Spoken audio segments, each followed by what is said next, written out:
While some of Lord Alan Sugar's The Apprentice winners have become millionaires, others have hit rock bottom.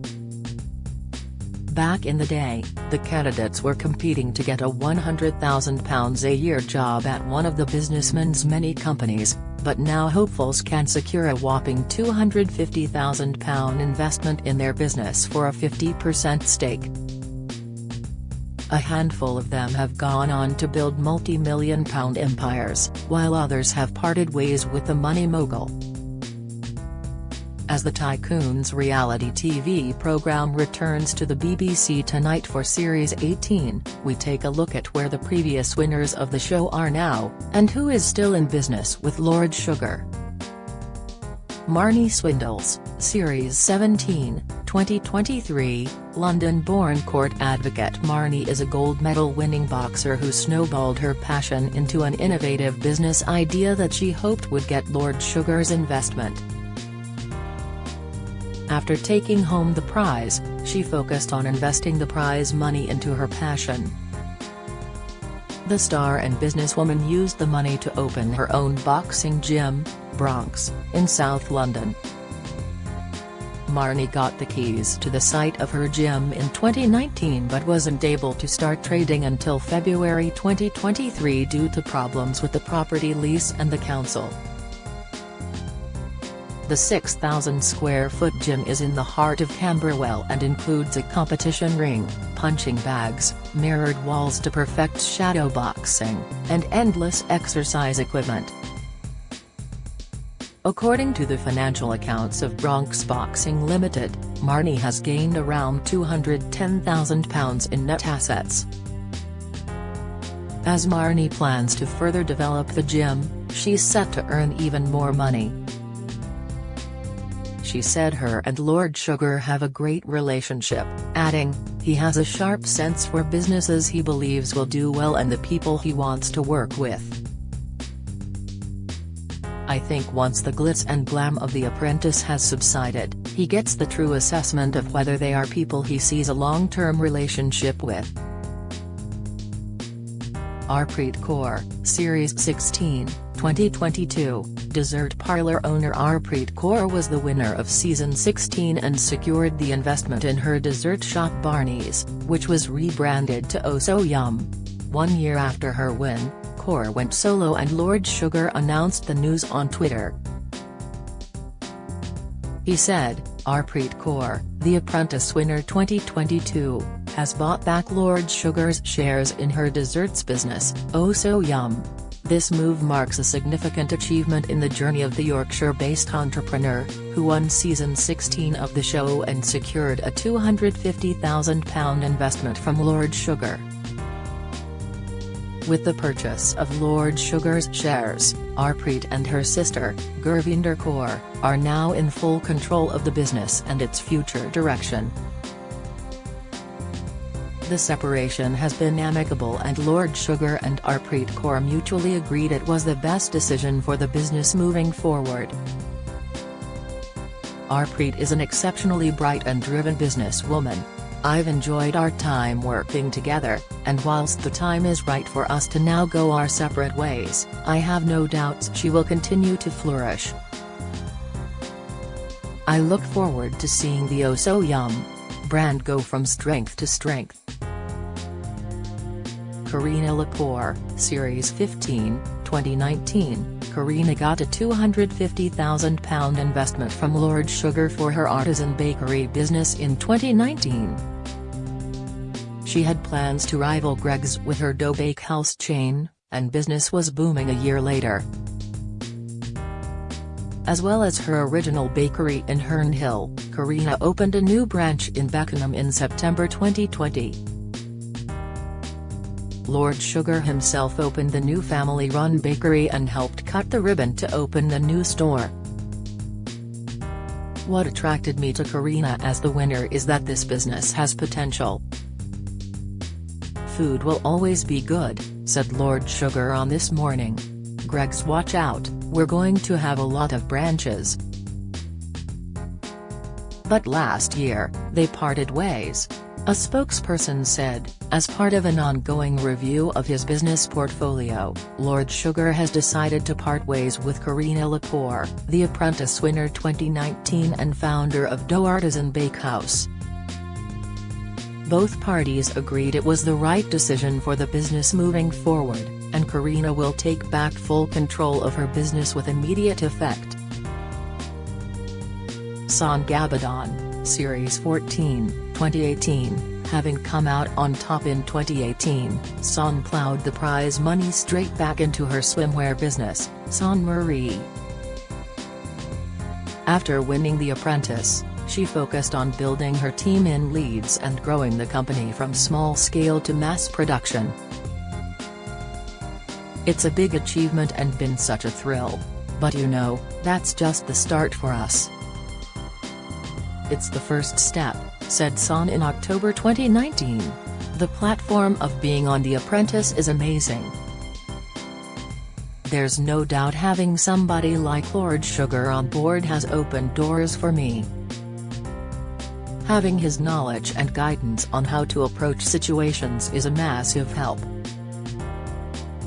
Her SS19 Tropical Goddess collection was worn by actress Michelle Keegan and Love Island's Hayley Hughes, and she also launched her own Apprentice-based podcast.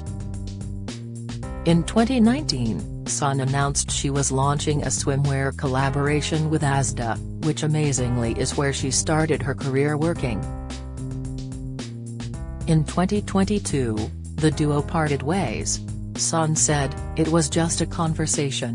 We kind of came to an agreement and now I'm just living my best life, I guess. Not in a negative way towards him, but it's just nice to have a bit more fun." Then this year, she appeared in Forbes to promote her new e-commerce agency, 2020 Digital. James White and Sarah Lynn, Series 13, 2017, Lord Sugar couldn't decide a winner in 2017, so in an unprecedented move he picked both James White and Sarah Lynn. Admitting he had always been a gambler in business, Lord Sugar said, "This particular year, I'm going to double my investment. I'm going to start a business with both of you." He invested a combined £500,000 that year, with half going to James' IT recruitment firm and the other half into Sarah's confectionery company. During the process, James broke show rules by having a romance with fellow candidate Jade English, with a source close to the show claiming the pair got up to some saucy antics. Following the fling, which cooled off before the series aired on TV, Jade reportedly split from her male model boyfriend after 3 years, while James separated from his heartbroken fiancée. Sarah's personalized sweet company, Sweets in the City, has gone from strength to strength, being stocked in Harrods, Harvey Nichols and Selfridges, but she still parted ways with Lord Sugar in 2022. But it was a rockier road for self-proclaimed Del Boy James, who was said to have suffered a series of unfortunate setbacks and lost £30,000 in the first 6 months in his IT recruitment company, Right Time Recruitment. In December 2020, it was revealed that James and Lord Sugar had parted ways, but the Apprentice boss was reportedly letting him keep the money he invested. "I wish James all the very best for the future and will follow his progress with interest," said Lord Sugar in a statement. James added, "I am very grateful for everything Lord Sugar has done for me. The knowledge and advice gained from Lord Sugar and his team has been invaluable." Alana Spencer, Series 12, 2016, Alana put the £250,000 into her baking business Ridiculously Rich, and set up an ambassador plan with Lord Sugar. She exclusively told Mirror TV her turnover went from £100,000 to an expected £450,000 in a year thanks to winning The Apprentice. The Queen of Cake bought back Lord Sugar's shares and became the sole owner and director of the firm in 2019. A little while ago I had the amazing opportunity to buy out Lord Sugar from Ridiculously Rich and take full control back of my business, she explained on social media. It was an exciting, crazy, scary few months while the final details were being agreed and sorted, but something I am so grateful for. She added, "Working with Lord Sugar has been an incredible experience and I have learned such a lot in such a short space of time. I am so grateful for his time in Ridiculously Rich by Elena. Wishing her luck," Lord Sugar said, "I will follow Alana's progress with much affection." Joseph Valente, Series 11, 2015. Joseph Valente split from Lord Sugar just 2 years after he invested £250,000 into his plumbing business and announced he would take full control of Impergas. But they parted on friendly terms, with Lord Sugar saying, "I'll still be on hand to offer any help and advice required. I wish Joseph and Impergas all the very best for the future and will follow their progress with much affection." Joseph added, "I am so grateful for everything Lord Sugar has done for me and I could not have asked for a better partner in the early stages of my business career. I owe him a great deal. I am confident that with the winning business model we created together, I can continue to grow the business successfully." In the summer of 2020, he was forced to sell his boiler installation business amid reports it owed almost £2 million to creditors. Impergas was sold for an undisclosed sum, safeguarding jobs, but shell company VBH Assets, co-owned by Joseph, entered into voluntary liquidation, owing £1.9 million to creditors. Joseph opened up on his battle with depression and public shaming after the failure of his company, but said it made him even more determined. "It hit me very hard, I was very depressed for a couple of months, and one day I woke up and thought, there is no way I am going to let this destroy me," Joseph told Mirror Online. "I had my credibility and my reputation to rebuild." He started from scratch and his course to support new and existing businesses on how to grow, trade mastermind and power to succeed, are going from strength to strength. Mark Wright, Series 10, 2014. Australian barn Mark won a £250,000 investment from Lord Sugar in 2014, despite getting confused for the TOWIE star with the same name. He started his digital marketing agency, Climb Online, which has become the most successful company to have gained investment through the BBC show, bringing in £5 million in its second year. Away from business, Mark started dating another winner, Leah Totten, back in 2015, but they decided to keep the relationship quiet as they were nervous about what Lord Sugar would think. But they struggled to keep their romance going while having incredibly busy work schedules, which made it almost impossible to be together. They announced their split in October 2016, with Mark explaining the reasons why it didn't work out. Mark said, "We are both incredibly driven people and, due to our busy schedules, the relationship just wasn't working, so we decided to go our separate ways. Leah is a lovely girl, and we remain good friends." In August 2020, Mark officially became a UK citizen. Leah Totten, Series 9, 2013. Leah managed to see off stiff competition from celebrity Big Brother star Louise Zisman in 2013. The Irish GP used her £250,000 investment from Lord Sugar to open several cosmetic surgery clinics. The launch was controversial, with critics claiming it would encourage women to have more treatments, but Leah batted off the comments and her clinics have been a huge success. She's had a load of famous clients, including The Only Way is Essex stars, and Karen Brady attended her launch event. Leah also worked part-time as a locum doctor in NHS A&E Centre. Lord Sugar has visited the clinic many times, and Leah has joked she has offered him Botox many times but he politely declines. Ricky Martin, Series 8, 2012. Ricky Martin, no, not that one, was living la vida loca back in 2012 when he went into business with Shugs. In like a shark, right at the top of the food chain. I take what I want, when I want. I truly am the reflection of perfection, boasted the former pro wrestler Ricky Martin on the show. He went on to win over Lord Sugar with his business plan for a specialist science recruitment company.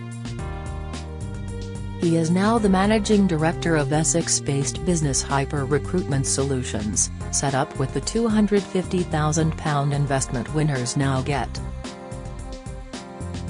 Qualified biochemist Ricky, who changed his name from Richard to emulate the pop star, and Lord Sugar each own half the business, has gone on to win numerous business awards, is earning several £1 million each year and is also dad to 2 kids with wife Gemma. Tom Pellereau, Series 7, 2011. It seemed like Tom would be straight out the door after he was on the losing team 5 weeks in a row. Exasperated Lord Sugar once barked at him, "If you nod your head any longer, I'm going to put you on the back seat of my bloody car." But the inventor still triumphed and went into business with the tycoon, developing Stylefile nail care products to be sold at Tesco and Asda supermarkets. Their company made a turnover of £1.5 million thanks to his winning S-shaped nail file. Since then has also launched a new makeup brush cleaning gadget Style Pro and other time-saving beauty tech like gel nail polish remover clips and a baby-safe nail clipper. Tom, who admits he still gets shouted at all the time by Lord Sugar, also went on to develop a collapsible baby bottle and a bowel cancer screening device. Stella English, Series 6, 2010. The highs of winning the BBC series were soon followed by deep lows for Stella English, who was hired by Lord Sugar in 2010 in the final episode of that year's series. Her success turned sour when she quit her £100,000 per year job with Lord Sugar, arguing she was used like an overpaid lackey and unsuccessfully attempting to sue her former boss. Stella moaned that her role with Lord Alan Sugar's computer company Viglin was nothing like she thought it would be, and an insider said she felt like a glorified PA. A company spokesman confirmed that Stella would be switching companies to join web-connected TV service YouView, of which Lord Sugar was non-executive chairman. But Stella didn't enjoy her new role either and later claimed she felt pressured into taking the new position at Sugar's internet set-top box company. Speaking on ITV's Daybreak in September 2013, she explained, "Despite the high salary, I couldn't actually physically stay there, because it was unbearable. I had no future there, I knew, that's why I resigned."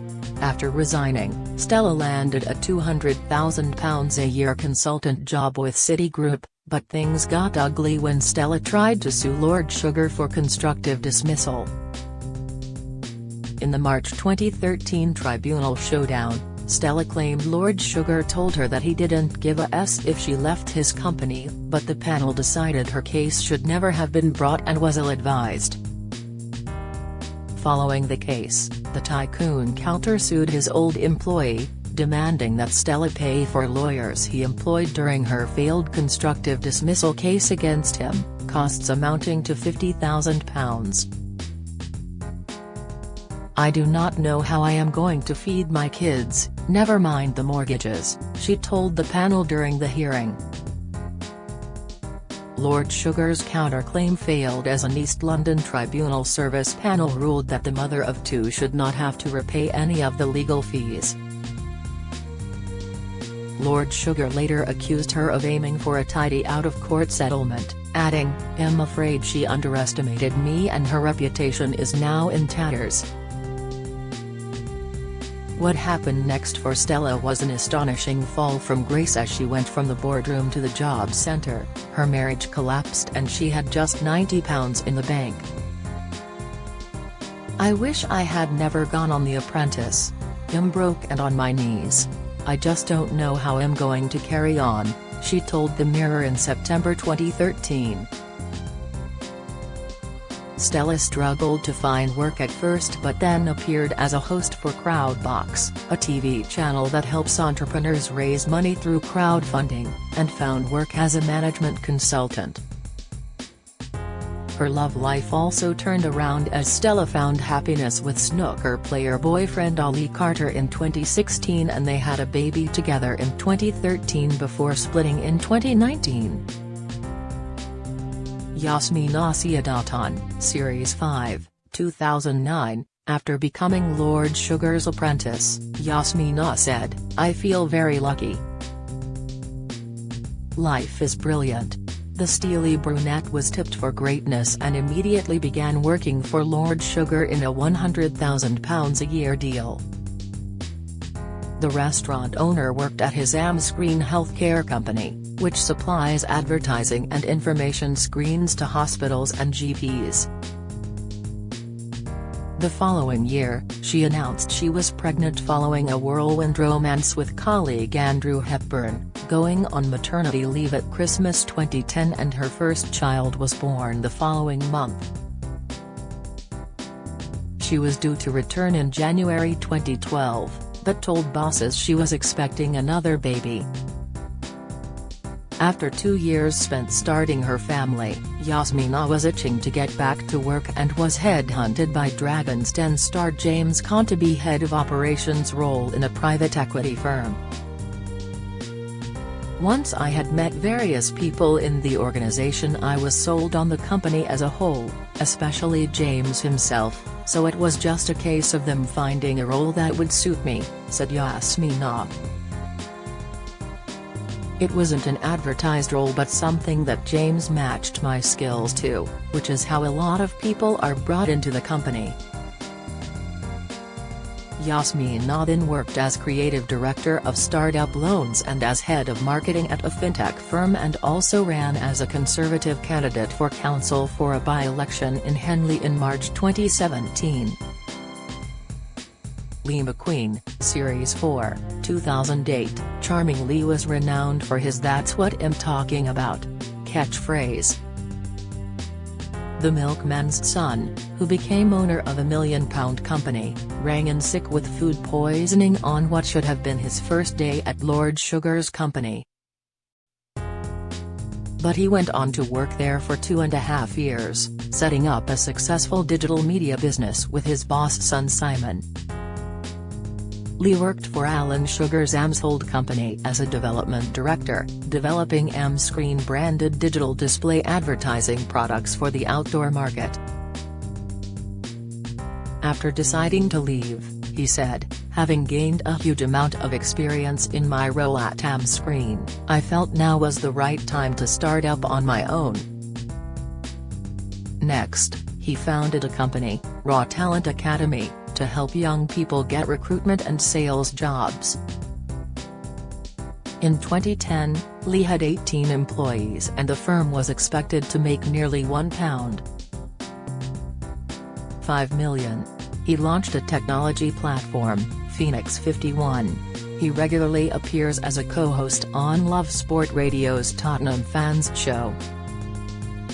Simon Ambrose, Series 3, 2007, Simon memorably caused Sir Alan to explode with frustration as he struggled to put together trampolines he was trying to flog on a television shopping channel. "Well, I'd like to think I've shown that a nice guy from a nice background sometimes can win," he told Digital Spy. but the Cambridge graduate won the series and went on to work for Lord Sugar's property company Amsprop for 3 years, as well as studying to be a chartered surveyor. After leaving in 2010, Simon became a property developer, started running an events company and invested in a string of bars and restaurants in London. Michelle Dewberry, Series 2, 2006. After landing a £100,000 job with Lord Sugar, Michelle worked on the launch of Xenon Green, which specialised in computer equipment disposal. She left the company before the end of her 12-month contract and set up her own consultancy firm to support aspiring young entrepreneurs. Michelle also became a Sky News TV pundit and runs a shopping website, dailykick.co.uk. In July 2020, Michelle gave birth to a little boy 9 weeks early with former Crystal Palace chairman Simon Jordan. Since 2021, she has hosted her own primetime GB News show called Dubes & Company. Tim Campbell, Series 1, 2005, the first ever winner of The Apprentice, Tim stormed to victory in 2005 after the most grueling job interview of his life. The former London Underground transport manager joined Lord Sugar's company Amstrad and launched the Integra anti-wrinkle device at Argos and Harrods.